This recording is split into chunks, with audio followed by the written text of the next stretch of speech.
1, 2, skip a few, we're pulling! What's up? This is Jimfro from Ready Check Pull, and this is the Need to Know guide for normal and heroic Ny'alotha. Here's some details before you pull.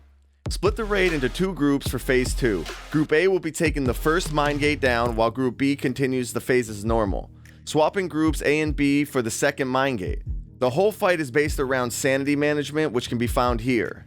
Some boss abilities will reduce your sanity, and there's only one way to get your sanity back: this extra action ability.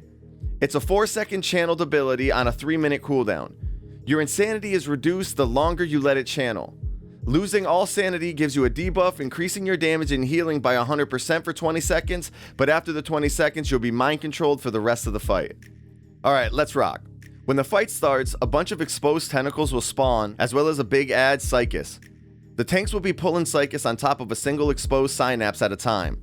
The taunt swap is just a stacking physical debuff. You can taunt swap at around 2 to 3 stacks of Mind Wreck or whenever the debuff falls off.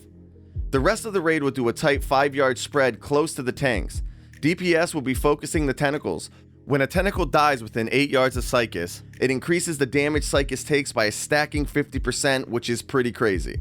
It also heals all other tentacles to full, so multi-dotting is useless unless you're getting more single target damage from it. Psychus will occasionally drop a giant purple pool at his feet. Don't stand in it.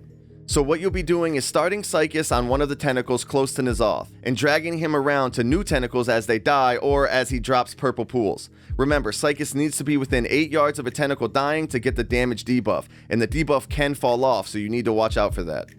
If Psychus gets full energy, it's a wipe. The lines targeting you is why we're spread 5+ yards. It's just random cleave damage. When Psychus dies, the raid needs to find their bodies to start Phase 2. So in Phase 2, there's a new mechanic, Mind Grasp, that pulls you towards or pushes you away from the boss. You'll be able to tell which way it's going to move you by the spell animation.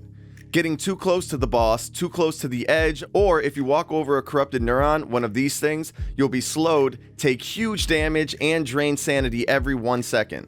This phase is where you'll be utilizing groups A and B. The raid will start on the first Basher and corrupted tentacles that spawn.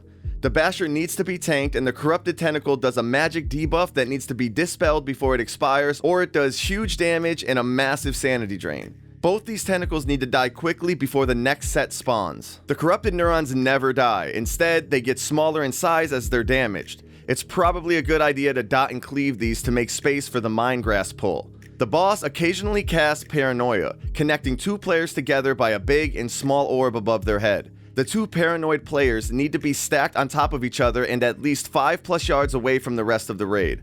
When the boss casts Mind Gate, which looks like a big shadowy energy thingy, players in Group A need to head into the Mind Gate and basically do Phase 1 again. The only added ability in the first Mind Gate is the flames dropping from Deathwing. Just avoid these. Group B will continue to do Phase 2 as normal. When Psychus dies inside of the Mind Gate, Group A will join Group B in the physical realm, killing tentacles until the next Mind Gate opens. When the second Mind Gate opens, Group B will go inside it while Group A stays in the physical realm. The second Mind Gate will now have Visions of Queen Ajara, which just adds a decree style ability that does damage whenever players move. You'll take damage whenever you move and continue to take damage until you come to a complete stop. Other than that, Group B will do the Mind Gate just like Phase 1. When Psychus dies, Phase 3 starts.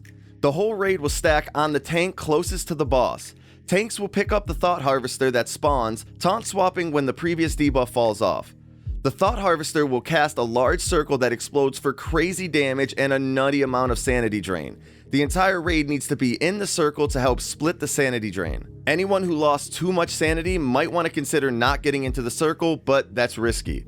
The boss will spawn a group of eyes that quickly cast a beam for 4 seconds. Avoid the beam by moving clockwise. If someone's hit by the beam, they'll take massive damage and be feared for 4 seconds. On top of that, several players will have to deal with Anguish, an 8-second dot that does big damage. On expiration, a pool spawns under each player that grows every time another Anguish is dropped. So managing these pools is going to be super important. It's probably going to be easiest to just try and move clockwise just enough to dodge the beams and pools, but not moving so fast that you run out of space before the boss dies. You'll also be dealing with Mind Grasp, so watching that timer and getting into position for that is very important. We haven't seen anyone kill this boss yet, so we're unsure of the exact kill condition, but this guide should help you get a pretty good start. Use your extra action ability when you're low on sanity, and you'll probably bloodlust in Phase 3. This is going to be a fun one, so good luck. And that's the fight. Thank you so much for watching, and please, please, please consider supporting us on Patreon. It helps us more than you know. You can find more guides at the Ready Check Pull YouTube channel.